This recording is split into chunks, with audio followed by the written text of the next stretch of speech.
There I go. Good morning. Welcome to the Java Cafe, Java fam. Good morning, everybody. Good morning. Good morning. Today is Thankful Thursday, and I'm aggravated because my headphones are not doing what they need to do this morning. And all right, there we go. We are back. It is Thursday, May 8th, 2025, and you were in the Java Cafe. And I am excited this morning to bring back, we have not missed a year since we've started Java with Jimmy, with the Louis D. Brown Peace Institute, which on Sunday is hosting their 29th. It's hard to believe it's been 29 years since they've started this event. And so I'm going to bring in no stranger to the Java Cafe, both Allie and Rachel.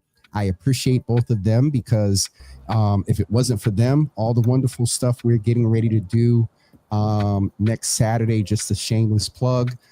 If it wasn't for them, we would not be able to do this. And so don't forget to come to the health fair next Saturday, May 17th from 11 a.m. to 3 p.m.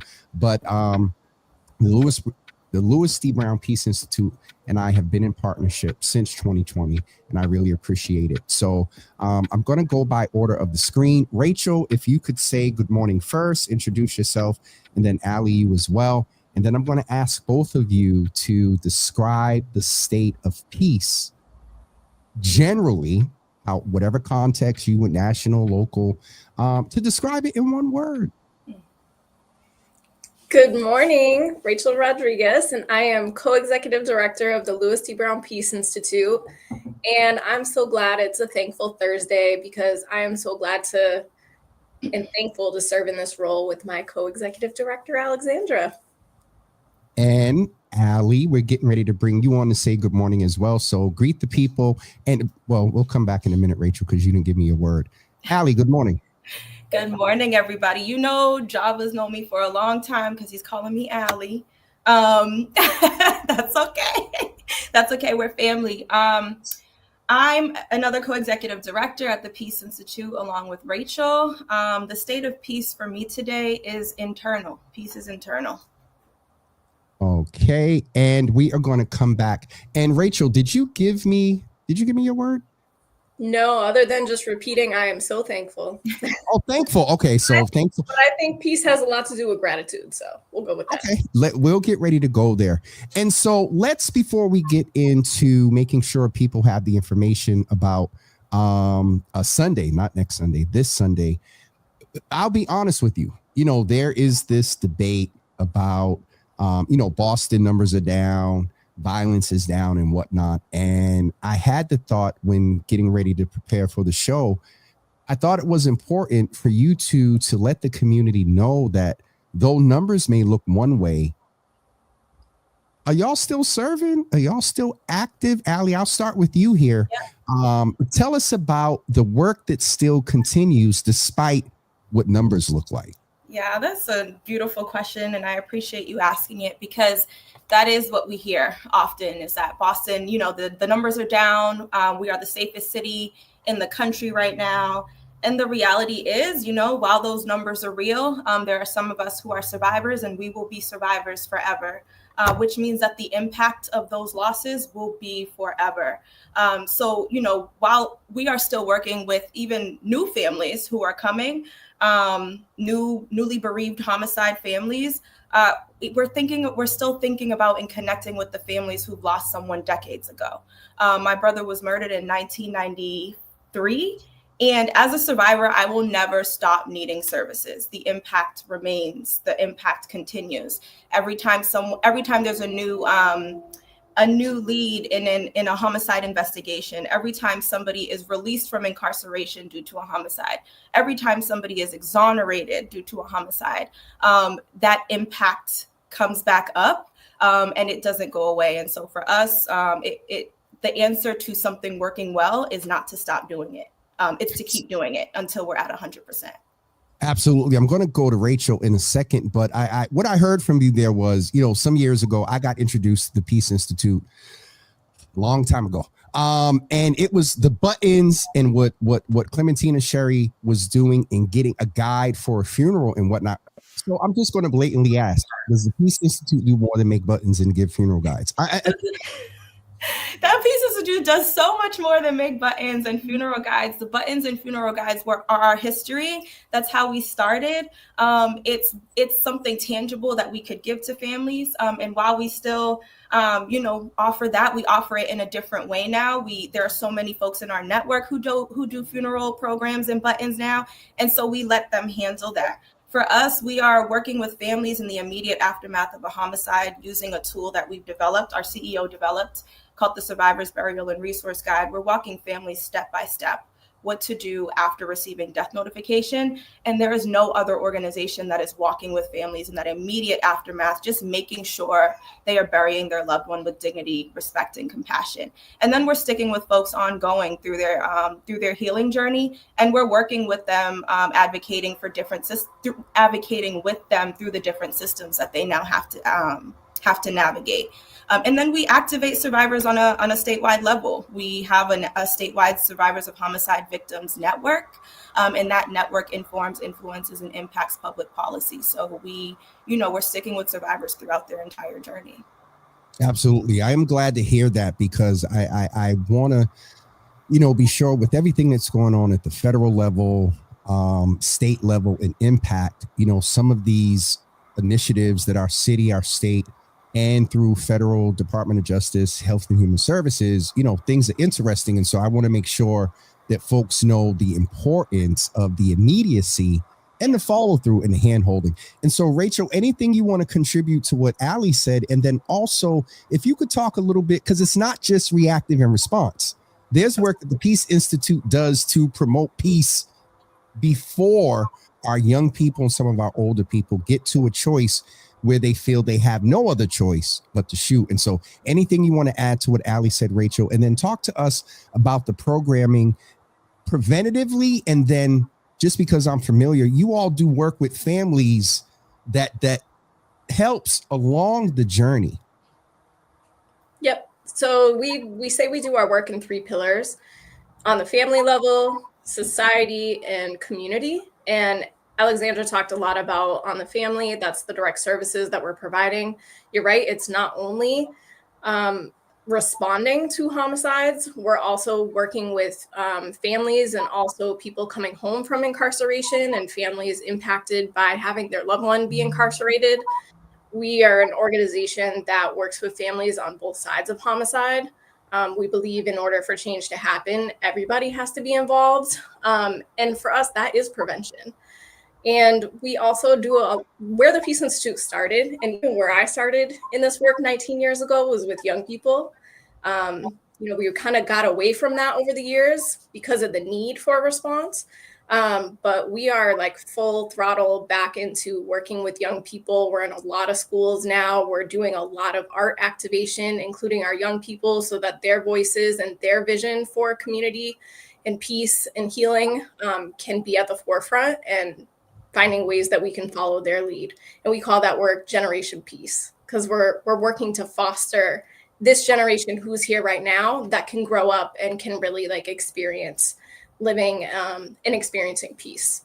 So that's some of the prevention work that we're doing. We're also doing a lot of public policy advocacy. We're trying to change the narrative about how society responds to homicide. So that looks like us working on bereavement leave right now. It also looks like taking a deeper dive into unsolved homicides and how we can bring more attention to that work. So those are some of the ways that we do the work: family, community, and society. I just wanted again to make sure that people knew it was beyond, and I wasn't making light, because the buttons in a memorial sort of way, as well as something helping a family with the program from printing, because unfortunately we know that sometimes at funerals the programs will cause an issue. I need one, and so that is a assistance that is provided in part of it. But I wanted folks to understand and know about the ongoing work, responding to, yes, but then the prevention. Now, one of the things that I'm so surprised, and I'm waiting to get a text or to see her in the comments. And speaking of comments, Rachel, we just want to acknowledge that there's a certain person in here. He's popular in the Java Cafe. Shout out to your husband. Mario Moore in the building. But I was waiting for Tina to pop in because I still have yet to schedule my peace play. Okay, James. Come in. Look. I'll be coming over there real soon, but I can't do it today. But no, I really wanted to take that time so people know what it is that you all do beyond the much needed immediate support, but the supporting the families after, and then also the preventative programming. There's peace play, there's the peace curriculum, as well, that you all are doing. And so I wanted to make sure that folks knew. Okay, now that work needs to be supported. One of the ways that work is y'all see we're talking to the two co-executive directors that handle the finances. That work needs to be supported. And as I said earlier, with all that's going on in the Fed, state level, and people that give and donate, things are changing. And so tell us, Rachel, I'll start here with you. I don't know if you was there in year one, but from what you know, like, take us back to year one and bring us up quickly to year 29. I definitely wasn't there, so Allie could give you more about year one, but okay. This is my 19th year walking, and I think we were trying to raise $150,000 at that point, because our budget at the time was probably like $350,000, and we had a staff of 3. Wait a minute, hold on. Allie just laughed when you said your budget was $300. $300,000. She was like, It might have even been a little bit less, but it was around that. The good old days. Yeah. Yep.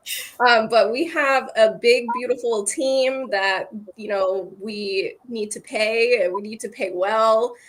We do a lot of things for, family and community that don't fit into a grant proposal. And so the funds from the walk are really important because they're unrestricted. We can use them the funds go directly to what people need, and what people are saying that they want. So, and as someone that used to be a nonprofit, unrestricted funds. Yeah. Because it gives you the flexibility. I've reached out to y'all for emergency housing. I've reached out for you all for food. I've reached out to you all for a myriad of things to get families connected. So that is another piece I want to highlight as well. And so, Allie, take us back, to year one. I presume it would be a couple of years since Lewis had passed, and Tina, was revved up, and she turned her passion into her pain into passion and power. And so tell us about year one. And then Rachel, we'll come back and hear from you about goals, where you are. Are there any matches this year that folks can go and support? And folks, please know that if I didn't, I'm about to, or did I? They actually are in the comments.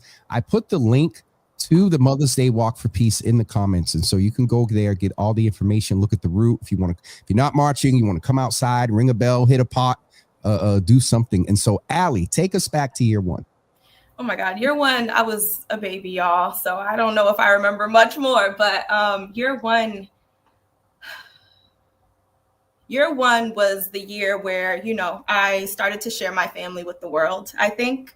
And it was a beautiful sort of gathering of what felt like an extended family. It was a lot smaller. The walk was a lot smaller. There were a lot less people coming into Dorchester, doing our little loop around Dorchester back to Fields Corner. And I will say that from the very beginning, we've had so much love and support from one of our co-chairs, Cindy Diggs. She has been with us from the very beginning. She co-chairs the walk again this year. And she has really invited all of us to shift the narrative, shift how we talk about fundraising. While we are so grateful and supportive of all of our funders, they remain committed to us. She has reminded us that sometimes we got to do it ourselves. And so that's really where we're at right now. We are calling on communities. We're calling on all of our we're going back to grassroots and really digging into this idea that we have to do it ourselves. We cannot depend on government. A lot of people are being impacted by what's happening right now. And so even our greatest supporters who do have the funding to support us, things change. And so we want to make sure that we are working together to activate our communities and making sure that we're investing in, what we're all benefiting from. Absolutely. And I just still have to go back. Feed the Wolf over on Instagram said to say to you all, so grateful for the leadership of these women and the loving service of the Louis D. Brown Peace Institute, along with Michelle D. Smith on Facebook said, much love to my Louis D. Brown Peace Institute family. Mother's Day is a fam QT day. I don't know what that means. Quality time day. Is a quality time day with me madre and brother. Will be there Sunday in spirit and making a $50 donation to my sister Cindy Diggs. And speaking of Cindy Diggs, we're going to get her on the line in a minute. So Rachel, Thanks, where are we? Thanks, Valerie. Hi, Michelle and Valerie. Oh, who's that? Y'all know who Feed the Wolf is? That's Valerie. Uh-huh. Feed the Wolf, Valerie. I need to Mallory. Oh, Mallory. Oh, which man? Oh, I know who that. Your Instagram name is Feed the Wolf, Mallory. Anyway, let me. So Rachel, where are we today? What's the goal for this year? Alex snickered at the 300,000. Is it $1 million? Is it 500,000? What is the goal for this year? Okay, so the goal for this year is 600,000. That has been the goal for a few years. And Alexandra put us in a group text this morning, me, her, our production team, and was like, listen, we got to get to 500 by Sunday so that on Sunday we are just raising 100,000 to get to this goal. We can do it. I think one of the things I want to name about gratitude is we have some incredible sponsors for this walk. Out of that 425,000 we have right now, 135 is from sponsors. And these are sponsors who have been with us for years. They are committed and they show up for us. But out of 600,000, 135 is sponsorship. That means the rest of those funds that are raised, and this is where the gratitude comes in, is from individuals. It's from our community. To go on Cindy's theme of doing it ourselves, like this work at the Peace Institute has always been funded by the community. By and large, it's been a grassroots effort. It's all about the love and care that we have received in order to do the work that we do. So we're at 425,000.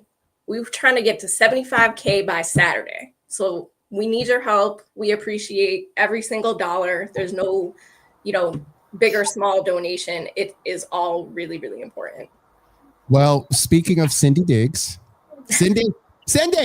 Where is she? Morning. She's on the phone. Oh, I thought I missed it. No, you did not miss it. You're Allie. here. So Cindy, hold on. Hi, Cindy. This is James Jimmy Hills. You're live on Java with Jimmy for Thankful Thursday for Yeah. Cindy, we have not missed a year. I think one year you came in since we've had Java with Jimmy in promoting the Mother's Day Walk for Peace. You are the Peace Commissioner. And so I wanted to call you. I know you're going to talk about the fundraising and maybe do that first, but I wanted to also offer you a time just to give some flowers to these two queens that are doing this work here. So Cindy, where are we? Where is your team at MGH? Give us a little bit of an update.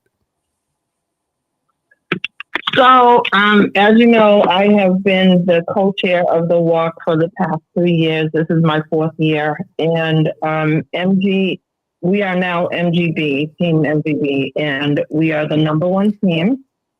And I have my own separate team, which is part of my role at MGH, and it's the Alternatives to Violence Network, and we are the #1 business team. We have the top walkers are one of our docs, Dr. Peter Masiakos, and myself. And then the other 4 of the 5 top walkers are from MGA. So we're doing really well this year. In these trying times, what we're doing is just asking folks to donate $25 so that it's not a stretch on their budget. but everybody is doing well. We could be doing better. We need a lot more people to support our efforts this year with the cuts across the country, with the community violence initiative. We've lost $811 million. So it's time for us to put some money on the peace side so that we are all set when these programs start to lose their funding. We need to be able to provide youth peace initiatives for them. I did not know. So is that a total, Cindy, of between DOJ and just different other? You said 800 million. 811 million. Whoa, that's a lot of money. All right, it's a lot of money. That is a lot of money. It impacts all of the programs that receive federal funding. A lot of them here in Massachusetts, and of course, here in Boston. So, as the Alternatives to Violence Network, our goal is to raise money to support the Peace Institute. They've been training us for the past couple of years in peace play so that they could expand that work, because we really need to address the mental health that's happening in our communities. So, all of the funding that we raise, we are hoping to support their work in whatever programming that they're doing to promote peace. And then to them, Cindy, what is it that you would say to Allie and Rachel before we let you go? What is it? Oh, just a beautiful time too, because Allie's about to put a baby on screen. So y'all go ahead and kick that money in. Look at the beautiful baby. Hi, baby. How you doing? What's your name is? What's your name? What's your name? Jelena. Say your name. Now she getting shy. Jelena. She said name. Jelena. Hi, Jelena. No, we definitely wanted to give a time for Cindy also, and I think it's perfect. We got the baby on, so put those donations in now so this baby can grow up in peace, Jesus. Cindy. Yes. So let me tell you how Rachel and Allie. Something that I will share to them is to keep your heads up, keep on keeping on. I've known you all since you were young and following the work of Clementina, and now you are in the big giant role at the Peace Institute, and we're going to do this together. And the other thing that I want to say to you, James, is that for the first time, the Peace Institute has its own team. So I would suggest that anybody who's listening, you go to their page. It's the Mother's Day Walk, the #4peace.org. And look for the team that's called We Are Unity, because that's where we're at this year. We Are Unity, Peace Institute's direct. Hold on. Can y'all hear me? I heard something break up there. If you could. Yeah, you're breaking up a little. All right, hold on. It's time for some new equipment because this cord is about 5 years old and it pops out every now and then. So talk about fundraising. No, please make everybody, you go and support the Peace Commissioner, also the co-chair. Your other co-chair, I believe, is Danella Clark, Cindy. Okay, got you. But Danella is a co-chair of our campaign for peace so that we can build a new center of healing, teaching, and learning. So we are all in this together. A lot of strong, beautiful, powerful women. Listen, that's what I'm talking about. Cindy, thank you so much for being with us. I will see you on Sunday. And just want to name, as I was doing my plug, you all remember she's not able to make it. We're going to say it now. And Cindy, figure out a way to show her, but a happy early birthday to Mother Alice Stiggs next weekend. But Cindy won't be able to be with us at the health fair, but we're going to just do a shameless plug because y'all remember that Cindy is a charter member, Your Healthy Java and whatnot. And so don't forget next Saturday, 11 p.m. But Cindy, we'll let you go. Love you and thank you for all that you do in community. Love you, Cindy. Everyone. Love you too, ladies. Have a good day, Cindy. And tell everybody over at MGB that Java with Jimmy said hi. I will. Goodbye. Bye-bye. Anyway, it was awesome to have Cindy on the phone. So Cindy spoke to. I tried. Raise that money, y'all. She's raising money. She must have just got a notification on her little baby iPhone that those donations are coming in. She's tracking those donations actually. Yep.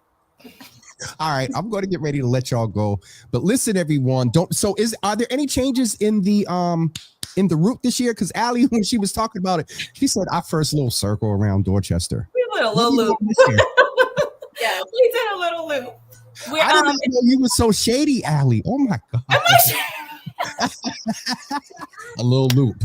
Oh, 300,000. It was a cute little loop, and we were raising 300,000. But no, we're grown up now, and I think, like, back to Rachel's point about gratitude, the only reason we are here and able to do this and have become such a Boston tradition is because the community has said it's important. They wouldn't let us stop doing it. Even if we wanted to, they would not let us stop doing this. This is what people look forward to every year. So I want to make sure that we share with you what folks are saying here online. Rochelle from Black Girls Run said they'll be walking. Allie, your baby is adorable. Ed said adorable as well. Ed said, much love to y'all. Thank you for joining Rank Choice. He is always Ed, we need to talk. Anyway, Lisa, Mother Lisa said, always wonderful, inspirational speakers and programs on the Java Show. So I am so glad to have both of you here again, the 5th year in a row that we've done this. And every year y'all do it. Every year I'm going to do it. And I'm only 5 and y'all are 29, so y'all are older technically. We're so your big sisters now? Really? Yeah. Okay, we're your big sisters. Okay. We'll go with that. Listen, anything I could get to not be this darn 53, Jesus. But I really appreciate both of you. We put this together yesterday, y'all. Didn't I that was yesterday. I said, are y'all free tomorrow morning? I realized we didn't do it. And Rachel and I talked about this 2 weeks ago. Like, we got to get a date, and then life happens.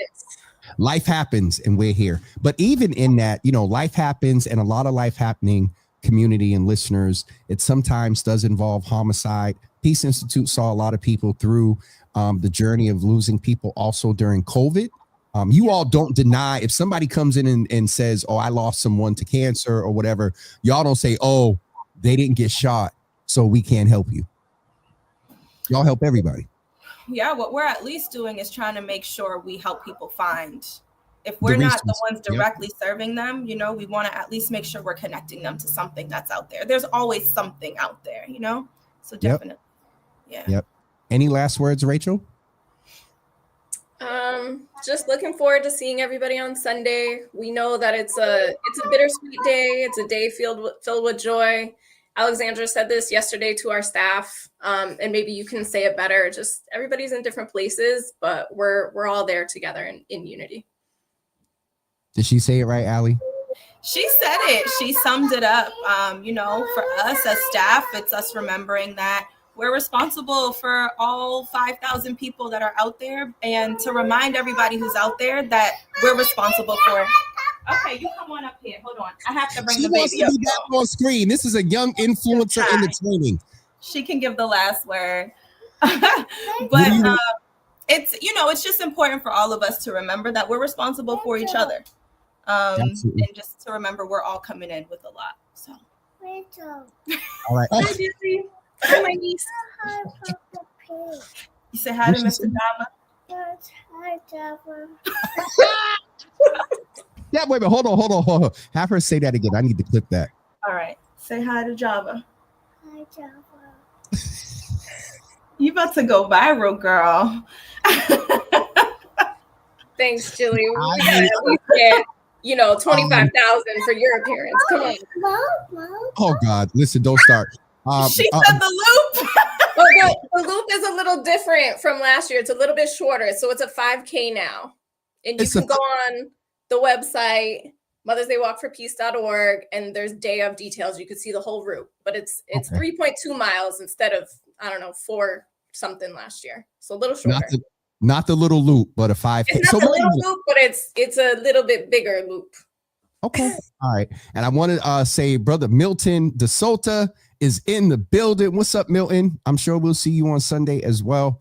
So I thank both of you for being here. Thank you for bringing this message. Thank you for everything that you all do in community, the unseen things, the untold things, the unreported things. Thank you for all that you do, especially for my god sister Alexis. She's out here with her poll making initiative now, doing peace polls and whatnot. So yes, remembering Amin. Yep. Mm-hmm. Remembering Amin. Remember, yeah, and his birthday was this week. And I just realized this year that him and my cousin LaShawn, their birthdays are back to back, May 6th and May 7th. And the fact that I'm just realizing this year. So that's the point that you said, Allie, that, you know, we cope, but it's never over. You know what I mean? So thank you all. Love and appreciate both of you. And Rachel, what time should I come through there today later? Probably like 3-ish. Is that good? If it could be earlier, or it could be tomorrow, because I got to go out to a news station. Okay. I forgot we was on a whole broadcast and not on Zoom. Okay. Love you, Jimmy. Thank you for your platform. Yes, ma'am. And give Clementina my best. Thank you all. Peace. So don't forget, everyone, Sunday, the Mother's Day Walk for Peace. Please make sure you go to this link here. It is hyperlinked in the comments. I know if you're watching on Java with Jimmy, it's not in there, but just search Mother's Day Walk for Peace and go and donate. Sign up for one of the teams. The Peace Institute has its own team this year. So, and I forgot that quick what they said the name of their team was. So, all right, we're going to get ready to go. It is 10:35. Today is my Friday. So we will see you all on Monday at 10 a.m. Please don't forget, the numbers are going up. We have the capacity. I only told them that we would only have 100 people there. And I don't know if that is counting staff. And so we're about at the halfway point of capacity. So if you have not registered, make sure you go and register for the Your Healthy Java 4th annual Joseph R. Betancourt Health Fair, taking place on Saturday, May 17th at the Reggie Lewis Track and Athletic Center, 1350 Tremont Street, from 11 a.m. to 3 p.m. We are giving out $1,000 gift. We are also giving out gift cards. There was one year that people had to wait in line, and I just walked down the line and gave out gift cards. Now, I'm limited in where I can get these gift cards because I'm not going to Target. So Stop and Shop, and I guess Shaw's, and if I can get my bank to work with me, maybe some Amex or Visa cards. But we just wanted to let you know that we are giving away. Most of all, come get the health info you need. I'm realistic and transparent. I know that giving away those raffle prizes, and thank God for our sponsors, Johnson & Johnson, Bayer, Novartis, and also Agios are our sponsors, and their sponsorship not only sponsors that event, but sponsors the platform for months throughout the year as well. So make sure you go and register. I'm going to put the registration link in the comments so you can go do that. And if you are one of the first 100 people that register and are one of the first 50 people that come and check in, you're automatically entered to get a $100 gift card. The other thing, come on. Sorry. There we go. The other thing is we are going to do a drawing for $1,000. Maybe a $500 one. The other thing I wanted to mention to you all is that Donna Williams Bowen, a few weeks ago, I had shared that, maybe if you share the flyer and the link, I may just give you a $100 gift card. Donna Williams Bowen is the first person that needs to show up at the health fair and get her gift card. So make sure you share the health fair on your page. I go through and see who's sharing and randomly pick someone. So make sure you go and do that. Before we get ready to go, as today is my Friday and as Sunday is Mother's Day, to all of the mothers in the Java Cafe, not just the Mothers Board, but all mothers, biological mothers, adopted mothers, godmothers, aunties, community mothers, professional mothers, mothers in ministry. To all those mothers, we say happy Mother's Day to all of you. To the mothers and the Mothers Board, happy Mother's Day, especially to you. Sometime soon, we will get together with the mothers. That'll be my gift to you. We got to get through this health fair. But most of all, to the woman that birthed me, she's the only person I use the word fan with, my number one fan here publicly. I'm saying to my mother, happy Mother's Day. I love you. I know you want me in church on Sunday. We'll Saturday night when we go eat, I'll make up for not being in church on Sunday. But Ma, I love you. To my sisters, my god sisters, my cousins, my aunts, everybody. Happy Mother's Day to all the mothers out there. So that's it for me today. Make sure you go sign up for the health fair. Keep Miss Teresa in prayer. She's dealing with allergies and colds, and she got kids, and they keep passing it back and forth. Keep Ari and also Jordana and also Darcia in your prayers as they buried their family member, Officer Mingo Montero, yesterday. Keep them in prayer as well. All right, that's it for me, everyone. We will see you on Monday at 10 a.m. Have a great